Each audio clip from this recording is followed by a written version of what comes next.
Assalamualaikum warahmatullahi wabarakatuh.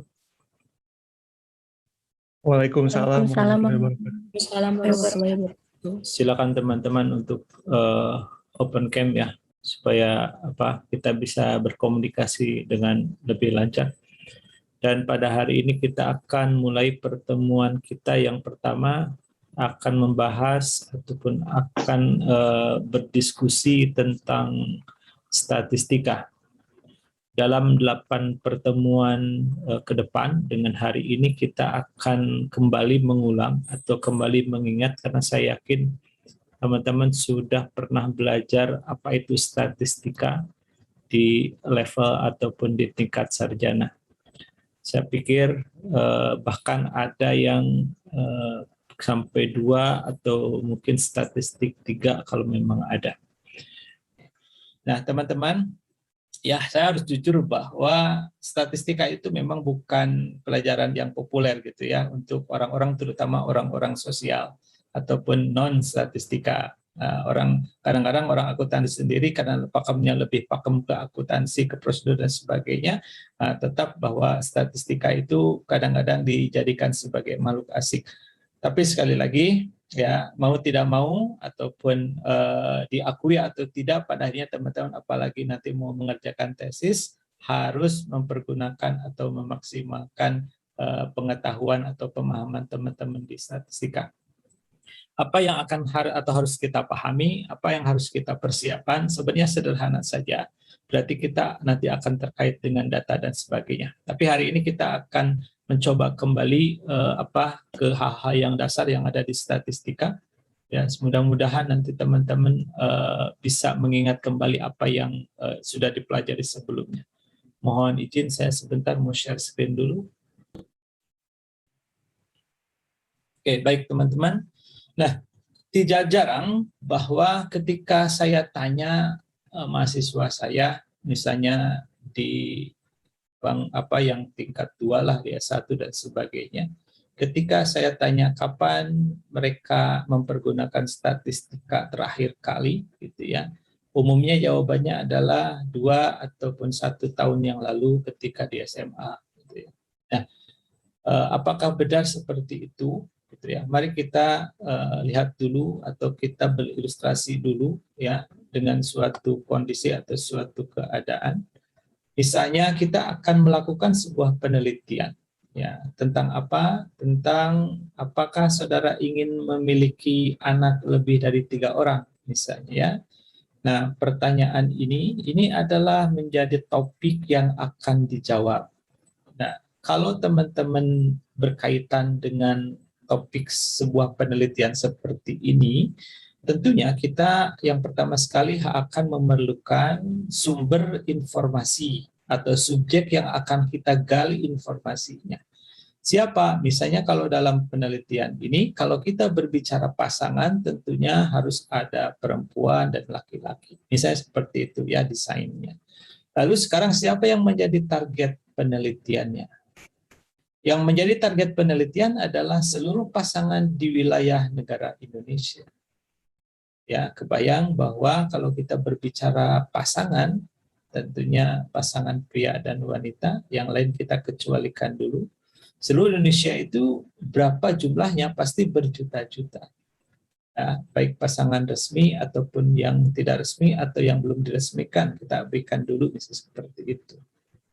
Kalau berjuta-juta demikian, dalam konteks statistika kita ataupun dalam konteks pemahaman umum, ketika kita harus bertanya kepada berjuta-juta orang, pasti butuh waktu yang lama, butuh biaya yang banyak, dan itu effortnya sangat panjang gitu ya. Makanya umumnya kita biasa mengambil sampel.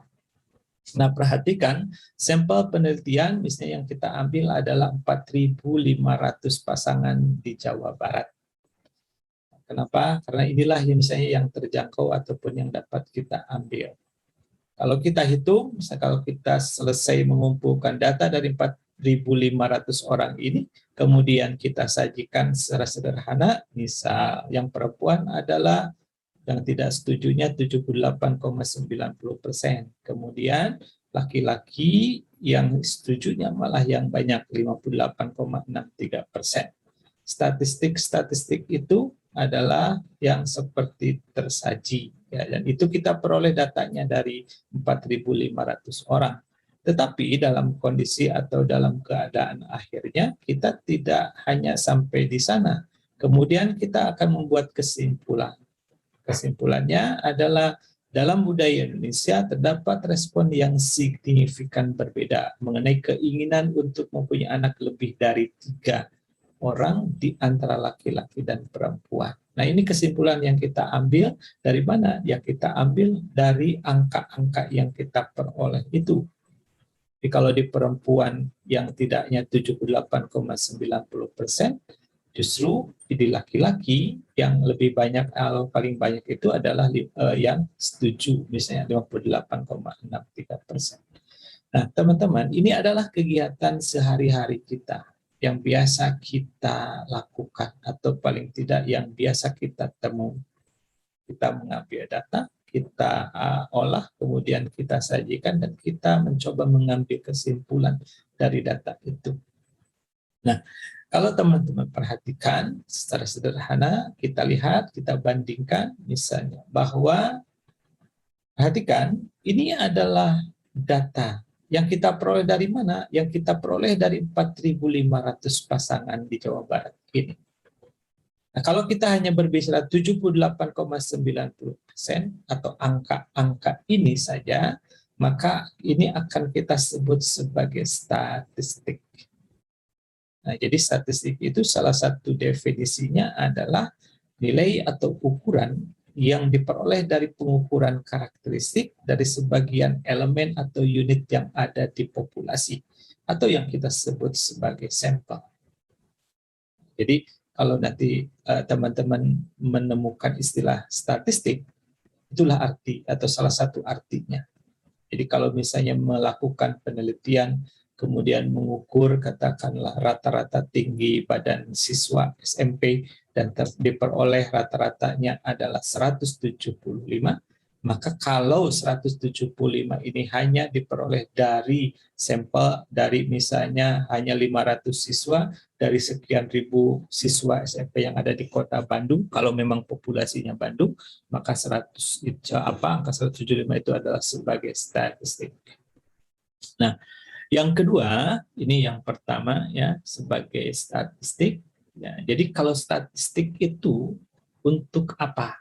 Nah, ada yang saya katakan, kalau saya berhadapan dengan sekelompok orang atau sebagian orang, kemudian saya ukur rata-rata berat badannya. Rata-rata berat badannya adalah 62,5 kg. Jadi kalau ternyata kumpulan orang ini berasal dari kumpulan orang yang lebih banyak, kemudian kalau berhasil, misalnya katakanlah jumlah orang di suatu daerah itu adalah 10.000, dan kita berhasil mengukur berat badan dari 10.000 orang itu, katakanlah diperoleh angka berat badannya adalah 60,25.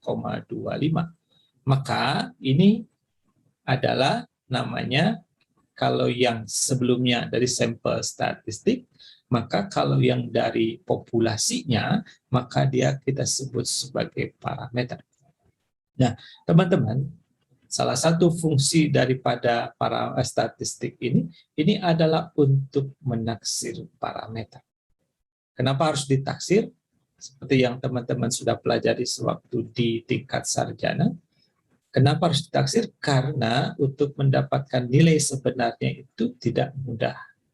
Maka diperlukan atau kita hanya mampu untuk mengukur ataupun untuk mendapatkan angka ataupun informasi dari sebagiannya saja. Nah, makanya kita ambil sekali lagi. Jadi kalau kita mengukur sebagian unit populasi, kemudian kita dapatkan nilai statistik di sana, maka kita sebut itu sebagai statistik atau nilai atau ukuran yang diperoleh dari pengukuran karakteristik dari sebagian anggota atau elemen dari populasi. Nah, sekali lagi, kalau statistik itu salah satu fungsinya adalah untuk menaksir parameter.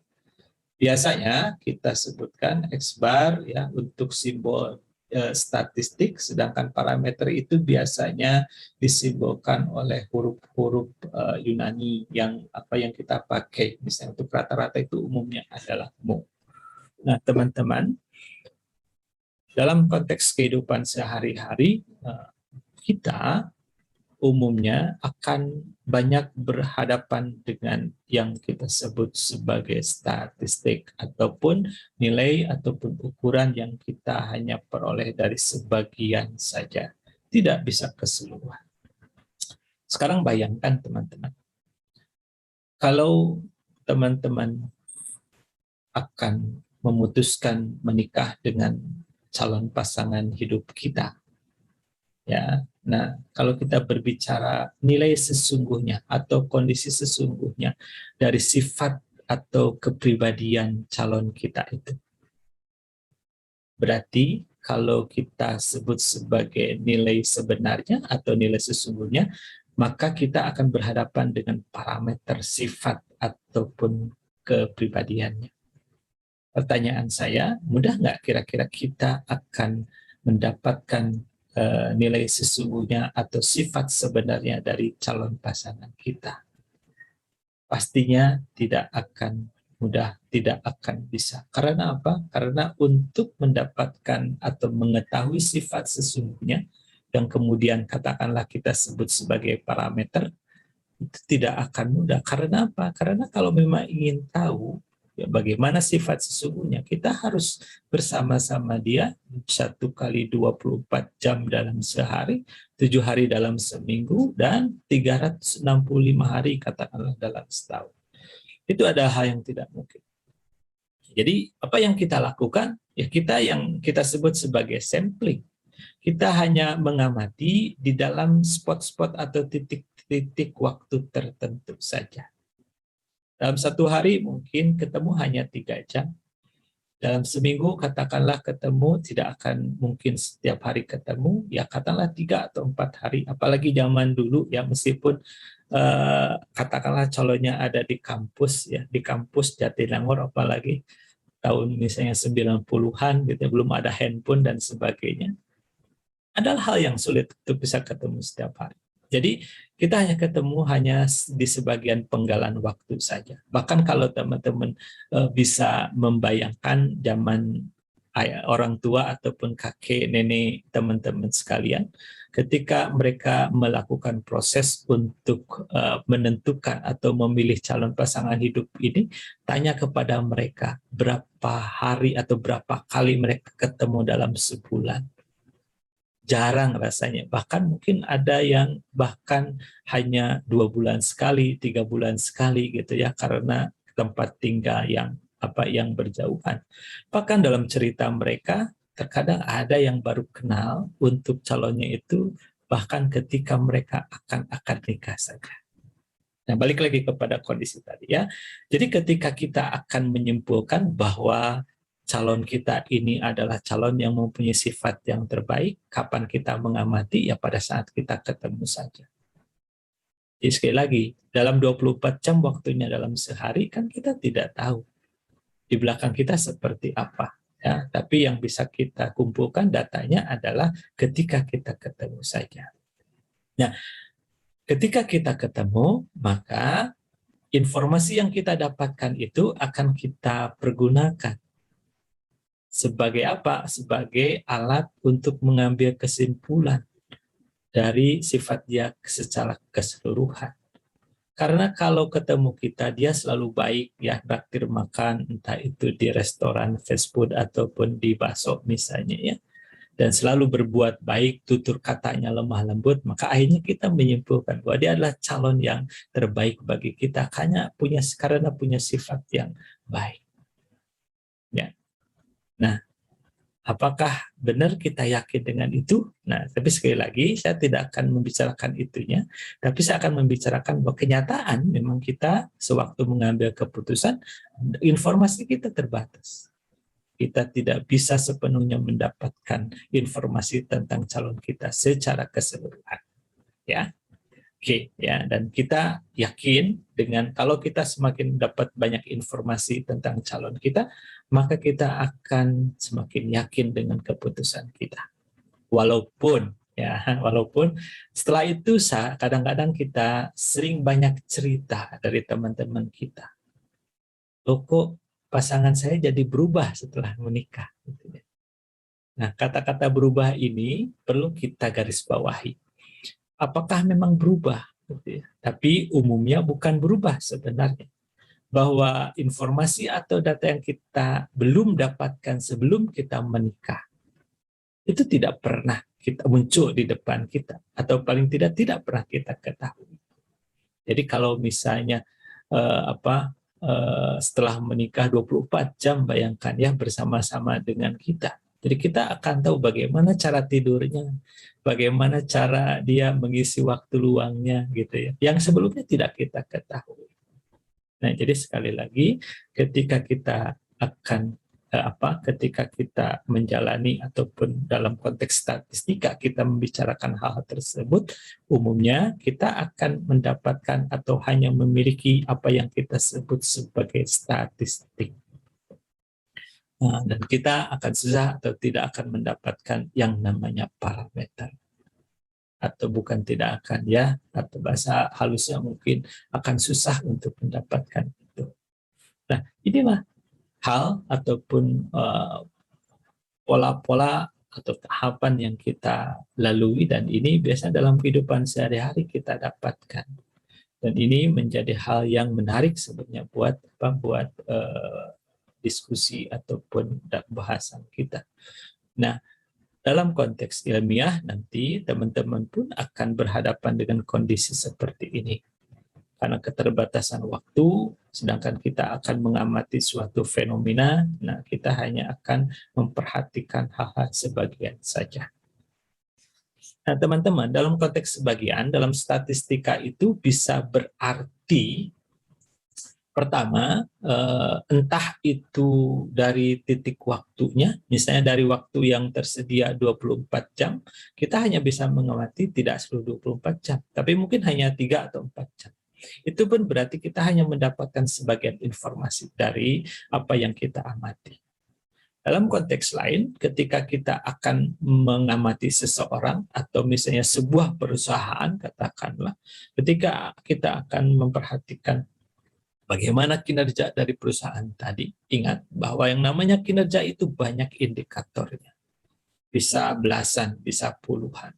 Tetapi karena kita tidak mungkin katakanlah untuk mengukur seluruh 25 indikator kinerja sebuah perusahaan, maka kita hanya akan memilih sebagian faktor ataupun sebagian atribut saja. Itu pun nanti yang kita peroleh adalah sebagian informasi dari apa yang kita dapatkan. Oke, nah jadi definisi pertama tentang statistik adalah nilai atau ukuran yang kita peroleh dari hasil pengukuran karakteristik dari sebagian elemen ataupun unit populasi. Ingat, sebagian itu berarti kalau ada 100 sebenarnya kita hanya pilih 25, berarti yang 25 itu sampel. Nah, kalau kita berhasil mengukur 100 semua, berarti kita bukan mendapatkan statistik, karena yang kita ukur adalah seluruhnya. Nah, teman-teman, ingat sekali lagi bahwa yang namanya sampel itu pembedanya atau hal penekannya adalah jika kita tidak berhasil mengukur secara keseluruhan. Jadi kalau misalnya anggota populasinya 10.000, kita hanya berhasil mengukur 9.999, maka itu pun disebut sebagai sampel. Karena apa? Karena nggak genap 10.000, meskipun hanya kurang 1. Ya, jadi tolong perhatikan baik-baik. Itu adalah batasan dari sampel. Sekarang yang kedua, apa arti dari statistik itu? Arti statistik yang kedua, adalah kumpulan data atau informasi, baik berupa bilangan ataupun non-bilangan, yang disusun dalam bentuk penyajian tertentu, bisa diagram, bisa tabel, dan seterusnya.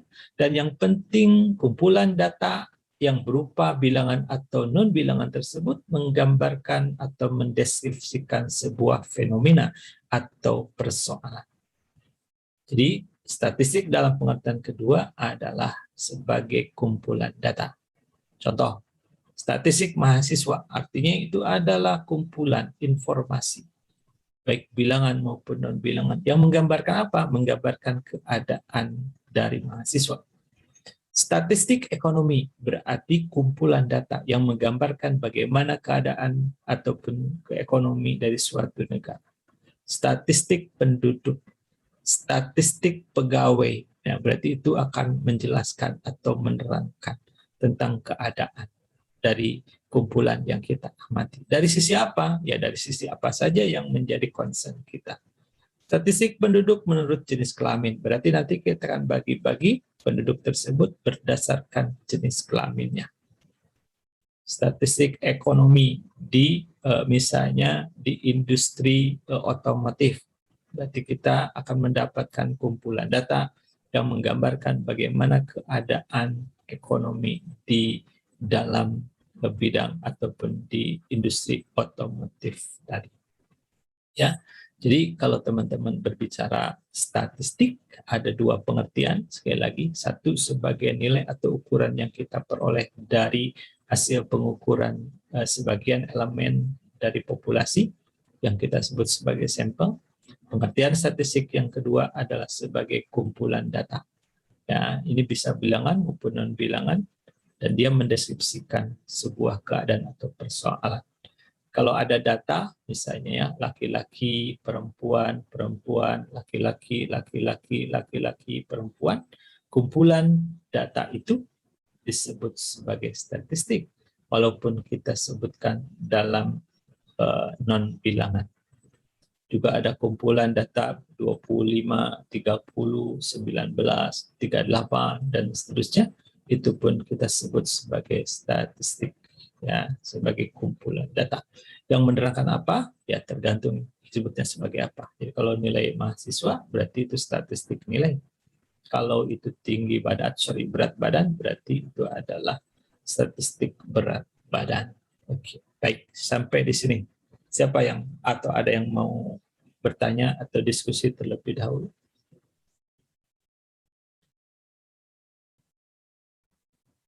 Nah, kenapa saya mulai dari pembahasan statistik ini? Dalam kehidupan sehari-hari, kita sering mempergunakan kata statistik dan juga statistika. Tapi pertanyaannya, apakah kita sudah tepat mempergunakan kedua istilah tadi? Apakah ada bedanya? Nah, ini yang akan kita coba diskusikan. Baik, selanjutnya ya, kita lihat sekarang. Perhatikan teman-teman, yang menjadi kesimpulan atau kesimpulan dari penelitian tadi, apakah saudara ingin memiliki anak lebih dari 3? Mohon maaf, di sini semua sudah berkeluarga semua? Belum, Pak. Oh, belum. Belum, Pak. Belum, Pak. Wah, sama dong seperti saya 25 tahun yang lalu. Oke, ya baik ya. Nah, perhatikan kesimpulan yang kita ambil di bagian akhir. Ya, lihat cakupan wilayahnya. Sampel kita ambil dalam skup Jawa Barat. Ya, ini berarti provinsi. Kesimpulan ini ada dalam cakupan negara. Apakah boleh kita melakukan ini? Dalam statistika tentunya boleh. Ya, nah karena inilah pekerjaan statistika. Oke, ya, nih. Ketika provinsi lebih sempit, kemudian negara lebih luas, maka ingat, berarti kasus dari Jawa Barat ini khusus kalau dibandingkan atau kita lihat konteks Indonesia. Dan dalam konteks Indonesia lebih umum karena lebih luas. Nah, teman-teman, disinilah kunci pekerjaan orang statistika. Karena apa? Karena orang statistika itu akan menarik kesimpulan. Ya, yang cakupan populasi. Jadi gini, kesimpulan untuk yang cakupan populasinya lebih luas didasarkan kepada sumber data yang cakupannya lebih sempit. Itulah yang kita sebut sebagai statistika. Nah, jadi sekarang ya, statistika itu ini yang kita sebut sebagai inferensi ataupun sebagai generalization, atau generalization itu adalah mengeneralisasi lah ya, ataupun kita akan menarik kesimpulan secara umum. Nah, perhatikan ya. Jadi perhatikan sekarang, apakah setiap penelitian, kalau misalnya penelitian itu hanya melibatkan sampelnya 150, maka apakah peneliti akan berbicara tentang 150 orang itu? Tidak. Karena apa? Mereka akan mengambil kesimpulan kepada kelompok ataupun kepada populasi yang lebih luas daripada si sampel tadi. Nah, seperti ini. Jadi kalau populasinya hanya populasinya hanya 4.500, itu pun di Jawa Barat gitu, tapi kemudian disimpulkan untuk dalam konteks Indonesia. Karena apa? Karena pekerjaan statistika dia membuat generalisasi. Ya, dia mengeneralisir dari apa yang sudah diperolehnya. Jadi meskipun tadi angka 78,90 dan katakanlah 58,63 ini diperoleh dari sampel yang 4.500, tetapi kesimpulannya diambil untuk seluruh Indonesia. Kalau teman-teman ingat tahun 2014, 2019 banyak lembaga survei yang mengukur elektabilitas ataupun popularitas dari calon presiden, katakanlah seperti itu. Kalau kita berbicara ingin mengetahui tingkat elektabilitas sebenarnya dari seorang calon, yang harus kita tanyakan itu adalah sejumlah pemilih yang ada di seluruh Indonesia. Jadi kalau jumlahnya 195 juta, ya harus ditanya kepada 195 juta tadi. Kalau memang kita ingin tahu benar-benar siapa yang memilih calon A, siapa yang memilih calon B. Tapi pertanyaan saya, ada yang tahu berapa responden dalam survei elektabilitas? Tidak, Pak. Ada yang tahu? Berapa? Mas Nugra Hadi? Tidak, Pak. Tidak tahu. Oke, ada yang tahu? Atau lupa lagi? Atau belum punya hak pilih tahun 2019? Sudah ya harusnya. Oke. Yang mereka libatkan itu ada yang 1.250 responden, ada 3.000 responden. Tidak pernah saya dengar ada respondennya 1 juta, katakan.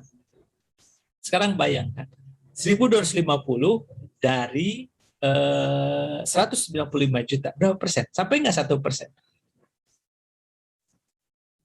Tidak, Pak. Tidak sampai. Iya, sangat kecil. Tidak sampai 1%. Tapi kenapa misalnya hasilnya ada yang bisa akurat?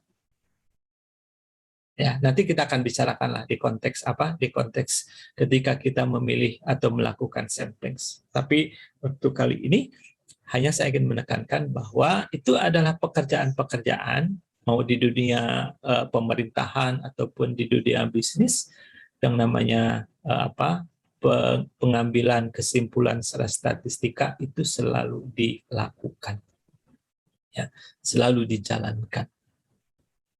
Sekali lagi, ya, jadi kalau mulai sekarang kita harus sudah paham, ya, kalau kita akan mengungkapkan sesuatu, apakah saya pilih kata statistik atau statistika, ya, harusnya sudah bisa membedakan atau memilih mana yang lebih tepat. Kalau kita akan berbicara tentang angka ataupun sesuatu yang menggambarkan suatu keadaan, ya kita bilang atau mempergunakan statistik tadi, ya, statistik penduduk dan sebagainya. Tapi kalau kita akan berbicara tentang ilmu yang mengolah ataupun yang melakukan pengolahan sampai nanti meningkat kesimpulan tentang data, itu adalah kata yang tepatnya statistika. Nah, jadi teman-teman sekali lagi bahwa pengertian dasar inilah yang harus kita pahami. Ya, statistika itu ilmunya, sedangkan statistik itu objek dari ilmu statistika. Statistika ada dua pengertian seperti tadi, ada yang sebagai ukuran atau nilai yang kita peroleh dari hasil pengukuran terhadap sebagian elemen ataupun unit yang ada di populasi.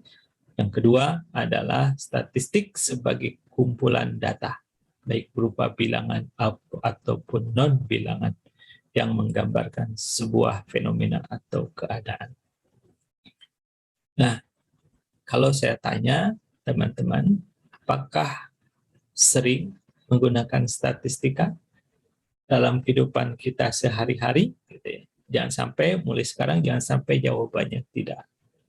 Karena apa? Karena dalam kehidupan sehari-hari kita selalu menggunakan statistika ini.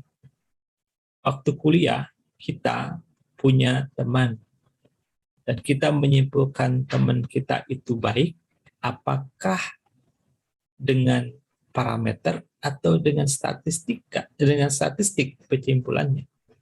Prosesnya pasti proses statistika. Karena apa? Ya, kita menyebut baik itu karena sepanjang bertemu dengan kita, ketika berinteraksi, ya dia baik. Gitu. Tetapi ketika di kosannya kita nggak tahu misalnya. Jadi kita hanya punya sebagian informasi saja. Seperti tadi saya sampaikan, memilih calon dari pasangan kita ke depan pun itu mempergunakan ilmu statistika, gitu ya. Karena apa? Karena kita hanya berhadapan dengan sebagian informasi kecil saja. Banyak dalam kehidupan sehari-hari kita mengambil kesimpulan didasarkan kepada data yang sangat terbatas, gitu ya. Nah, karena kalau kita lihat ini adalah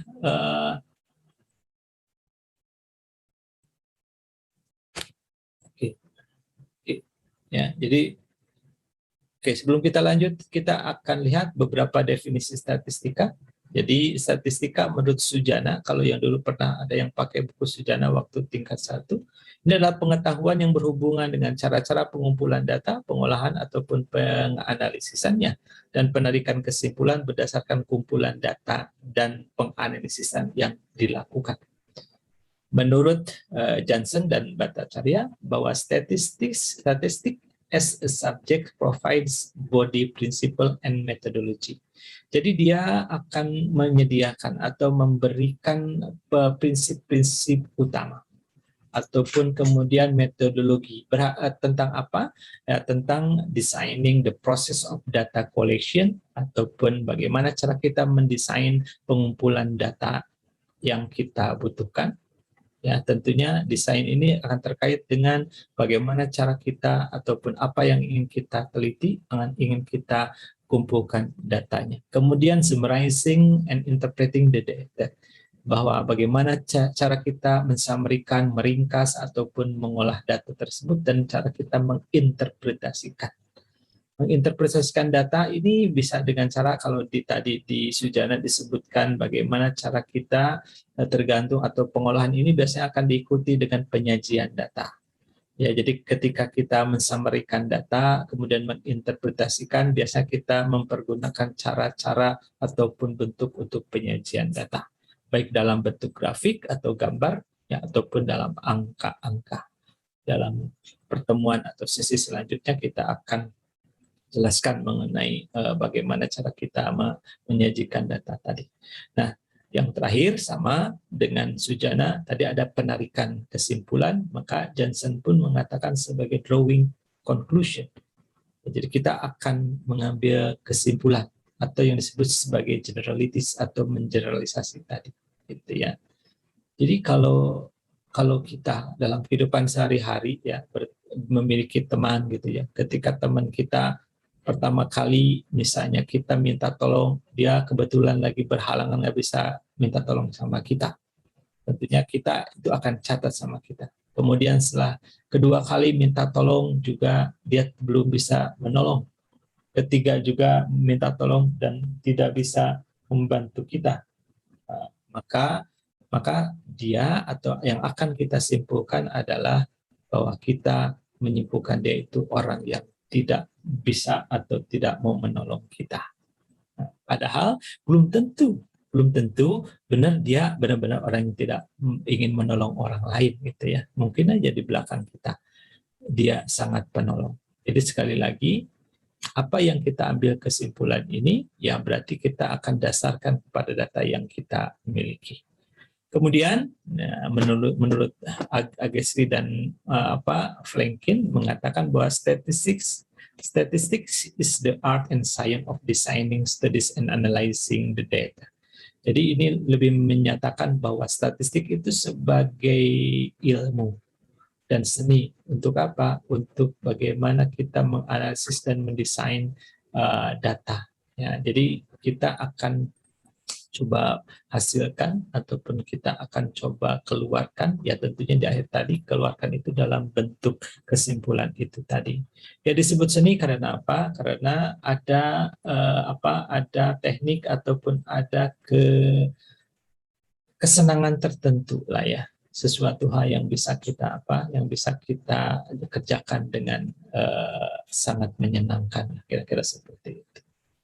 Dan bagaimanapun juga dengan kondisi saat ini orang-orang sudah semakin concern ataupun dengan dengan kebutuhan yang semakin tinggi, orang-orang semakin peduli dengan data, maka sekali lagi pemahaman kita atau paling tidak bagaimana kita harus bersikap tentang data itu akan semakin baik gitu ya. Baik ya di tempat kerja, mau di tempat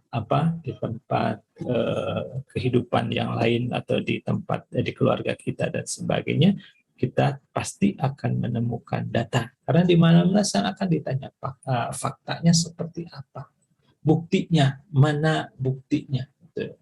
Ya, jadi kalau orang tua dulu gitu ya, untuk membuat anak-anak itu disiplin, kalau sore hari cukup mengatakan bahwa kalau maghrib segera masuk ke rumah, nanti ada kuntilanak. Nah, mereka tidak nanya lagi, langsung mau masuk ke rumah. Pertanyaan saya, apakah anak-anak sekarang bisa dengan mudah dibegitukan? Ya bisa, pasti nanya, mana buktinya, seperti apa kuntilanak itu, dan seterusnya. Ya. Oke, baik teman-teman, sampai di sini ada pertanyaan dulu. Saya pikir bahasan kita ataupun obrolan saya tentang statistika dan statistik ya mudah-mudahan mengingat kembali apa yang sudah teman-teman pelajari di waktu bangku sarjana dulu. Nah, jadi sekali lagi ya statistika itu selalu ada dengan kita. Maka kalau saya tanya di kelas ke mahasiswa misalnya ya dia semester 3 saya tanya kapan terakhir pakai statistika? Dia mengatakan bahwa pakai statistika waktu kelas 2 SMA membuat grafik. Ya, itu ada jawaban yang sangat polos. Karena apa? Setiap saat kita pakai statistika. Karena apa? Kuncinya kita mengambil kesimpulan. Ya, ketika misalnya seseorang atau seorang mahasiswa masuk ke kelas, kelasnya masih kosong, hanya ada deretan kursi. Pertanyaan saya, apakah mahasiswa tersebut duduk begitu saja tanpa berpikir? Ya kalaupun ada mungkin 1 dari sejuta ya. Tapi pasti kebanyakan akan berpikir. Apa yang menjadi pikiran dia? Pikiran dia adalah berarti dia akan ingat memori atau catatan dia yang ada di pemikiran dia. Sehingga dia nanti akan bisa mengambil kesimpulan apakah duduk di depan, duduk di tengah, atau duduk di belakang. Kalau katakanlah kuliah sebelumnya dia duduk di belakang, tetapi selama kuliah dia habis-habisan ditanya dosen karena duduknya di belakang menjadi sasaran tembak misalnya. Saya sangat yakin di kuliah berikutnya dia akan menghindar untuk duduk di belakang. Atau paling tidak ketika dosen yang sama mengajar dia tidak akan duduk di belakang. Tapi mungkin dia akan beralih apakah ke tengah atau mungkin kalau lebih berani lagi ke depan. Jadi ketika kita mengambil atau membuat sebuah keputusan, pasti kita akan berpikir sesuatu atau mencari data dulu, mencari informasi dulu. Kalau ilmiah mencari data informasi di perpustakaan, tapi kalau di kehidupan sehari kita mencari datanya di otak atau pemikiran kita. Karena apa? Karena semua sudah tersimpan di sana. Dan ingat, setiap hari kita mengumpulkan informasi, mengumpulkan data, dan sebagainya. Dan kapasitas otak kita dalam menyimpan memori itu sebenarnya jauh lebih besar daripada kemampuan ataupun kapasitas SIM card, bukan SIM card ya, kapasitas flash disk menyimpan memori jauh beratus-ratus kali ataupun mungkin beribu-ribu kali. Jadi sekali lagi, mulai sekarang kita mencoba untuk meyakini bahwa data itu memang penting. Dan saya yakin ya, sekecil ataupun sesempit apapun waktu yang dipergunakan ataupun yang tersedia, pasti kita akan berpikir. Nah, kalau hal kecil begini misalnya ya, kalau kita menyeberang atau teman-teman menyeberang di jalan, katakanlah di luar Jawa, jalan itu kan pun kosong ya, mobil yang lewatnya itu kan jarang. Orang bisa menyeberang dengan lebih tenang. Nah, tapi pertanyaan saya, ketika dia akan menyeberang, apakah dia tidak berpikir? Pasti berpikir dulu, tengok gitu ya. Kalau ada mobil kelihatannya masih 1 kilometer lagi, berarti dia akan lebih tenang untuk menyeberang. Tapi kalau teman-teman lihat, teman-teman kita yang katakanlah di Jalan Dago, di Jalan Dipati Ukur, atau di depan kampus Jatinangor sekalipun, ketika akan menyeberang, apakah mereka tidak berpikir? Tapi berpikir pastinya. Tetapi rentang berpikir itu sangat pendek. Kalau yang tadi teman kita di luar Jawa mobilnya kelihatan 1 kilo, ya mungkin kalau yang sekarang atau di Jatinangor ataupun di Jalan Dago, mobil yang akan lewat itu jaraknya tidak lagi 1 kilo, tetapi dalam jarak 10 meter misalnya atau 20 meter. Nah, ketika dia akan menyeberang, ya dia akan memutuskan dia bisa menyeberang. Nah, jadi sekali lagi, orang kadang-kadang untuk berpikir itu semakin terbiasa, maka dia akan semakin cepat berpikir, semakin cepat mengolah datanya. Jadi kalaupun ada istilahnya refleks ataupun insting gitu ya, tapi sebenarnya insting itu adalah kesadaran kita untuk melakukan pemikiran, tetapi dalam rentang waktu yang semakin sempit. Oke, sampai sini ya, kira-kira itu yang bisa kita pahami lebih mendalam tentang statistika. Dan sekali lagi teman-teman, ketika kita akan membuat keputusan, ya kita akan selalu berhadapan dengan data. Baik, statistika itu secara garis besar ada terbagi dua, ada exploratory data analysis atau yang kita kenal dengan istilah descriptive statistik, kemudian ada confirmatory data analysis atau inductive statistik ataupun kita sebut sebagai statistical inference atau statistika induktif. Ya, bedanya di mana? Jadi kalau exploratory data analysis ini adalah alat bantu dari statistika untuk mengetahui sifat, distribusi data, keadaan data. Sedangkan kalau confirmatory data analysis ini adalah cara untuk menarik kesimpulan untuk kelompok yang lebih besar berdasarkan data terbatas yang kita miliki. Ya, itu yang sudah saya sampaikan tadi ketika kita mengambil kesimpulan. Jadi kalau mengambil kesimpulan, datanya bisa data yang memang data yang kita miliki kemudian kita simpulkan untuk konteks data itu saja, atau data yang kita miliki tapi kemudian kita simpulkan untuk konteks yang lebih luas.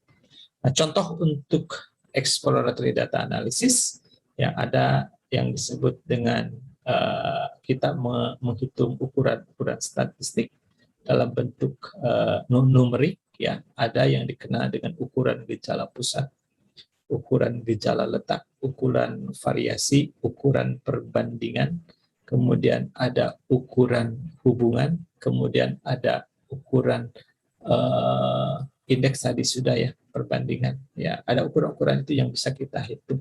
Jadi kalau di waktu sarjana teman-teman belajar modus, median, rata-rata, ya simpangan baku, varians, koefisien variasi, kemudian koefisien korelasi, juga ada indeks Leibniz pairs gitu ya, ada indeks Pache ataupun indeks-indeks yang lain, itu kita berbicara tentang statistik.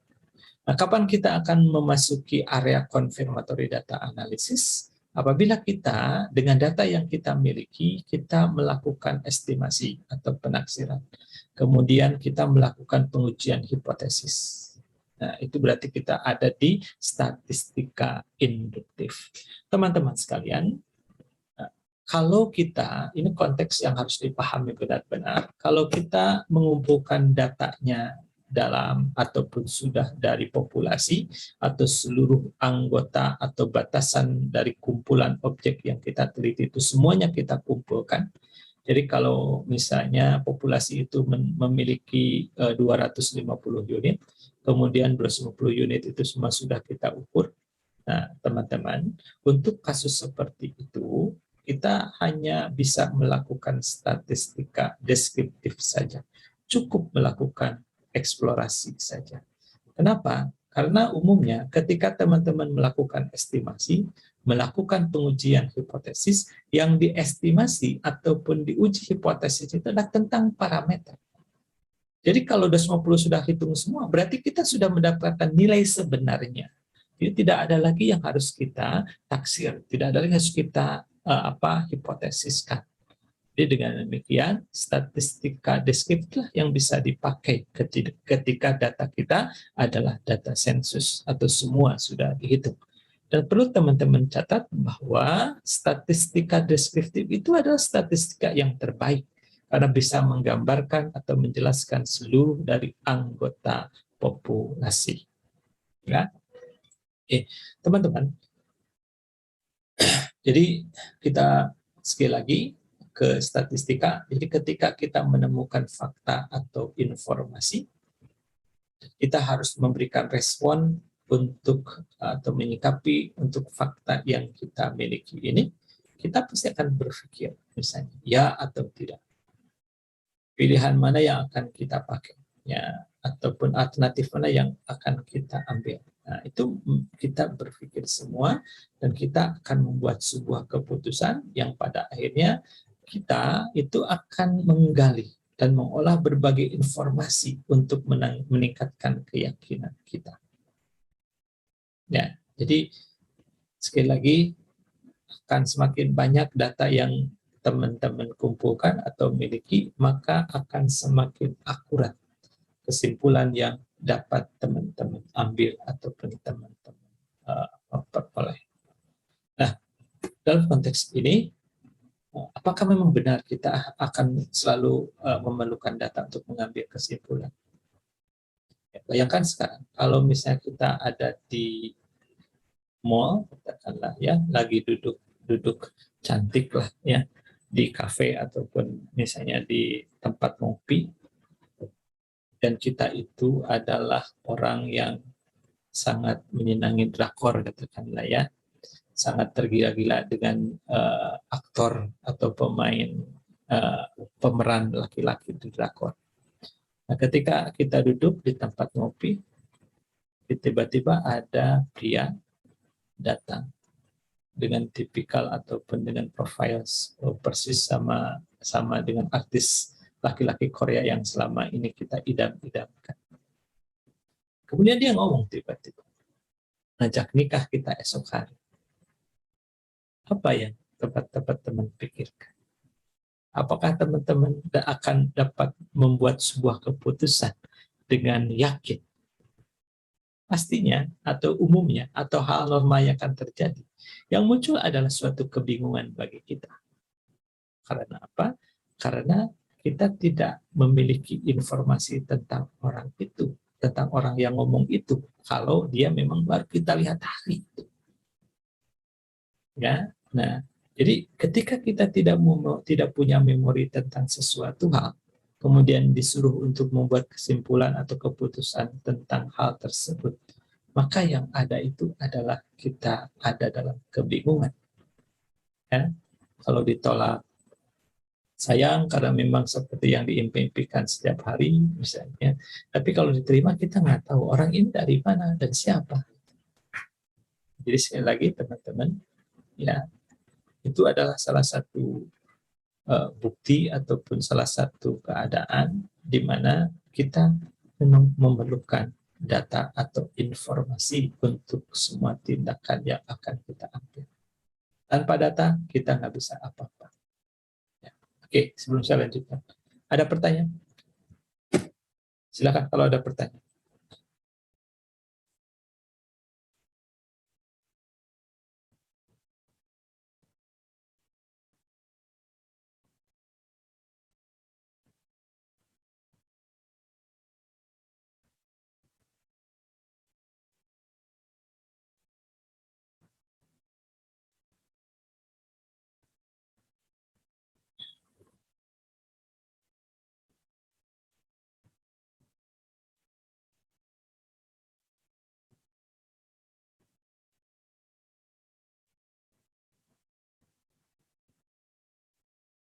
Oke, kalau tidak ada,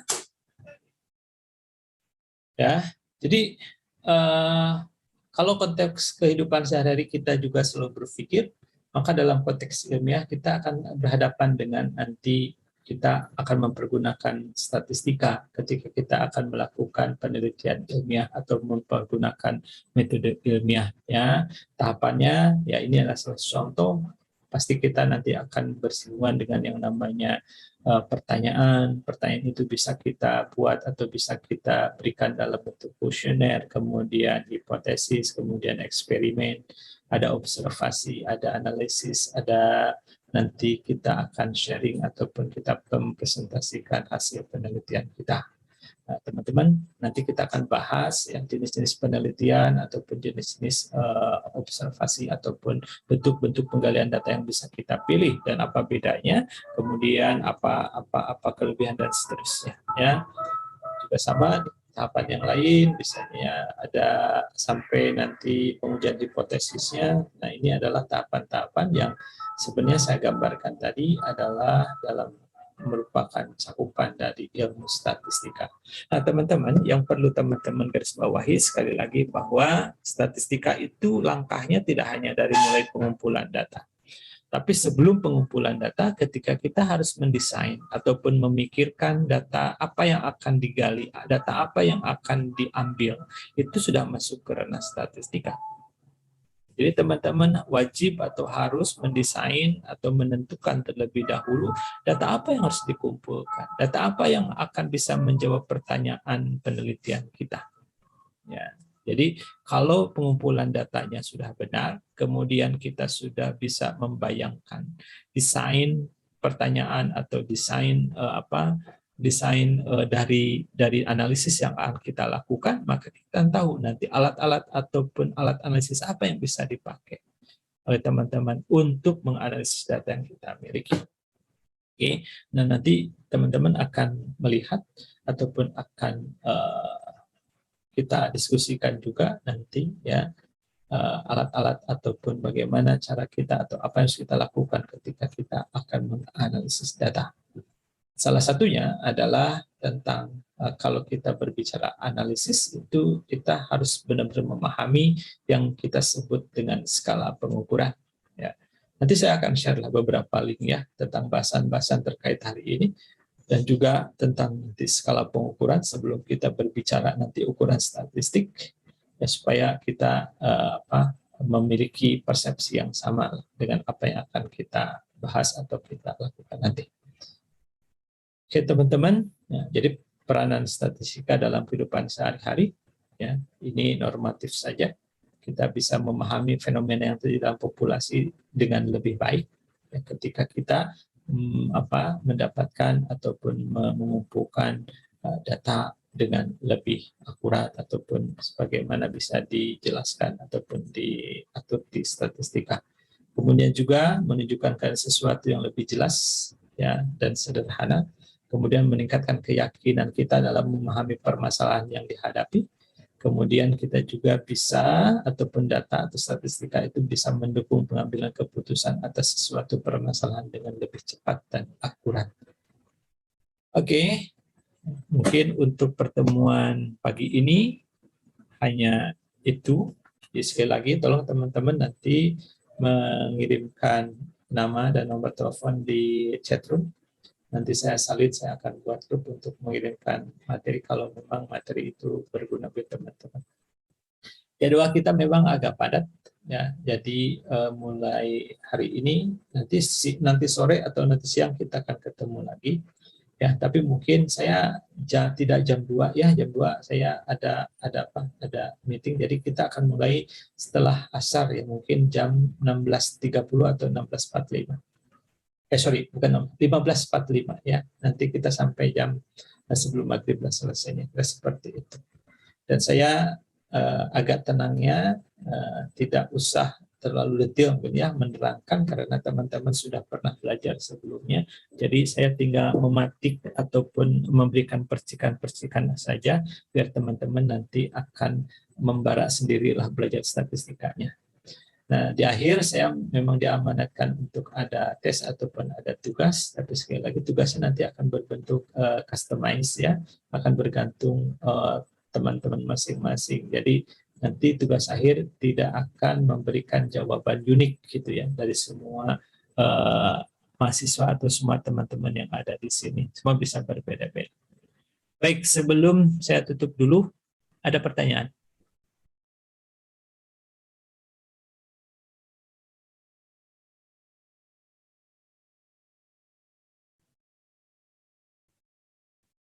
Baik, kalau tidak ada, kita ketemu nanti pukul 15.30 ya, untuk memulai diskusi kita yang kedua, masih tentang statistika. Kalau tidak ada pertanyaan dari teman-teman, saya cukupkan. Terima kasih banyak. Assalamualaikum warahmatullahi wabarakatuh. Waalaikumsalam warahmatullahi wabarakatuh. Terima kasih Pak. Sama-sama.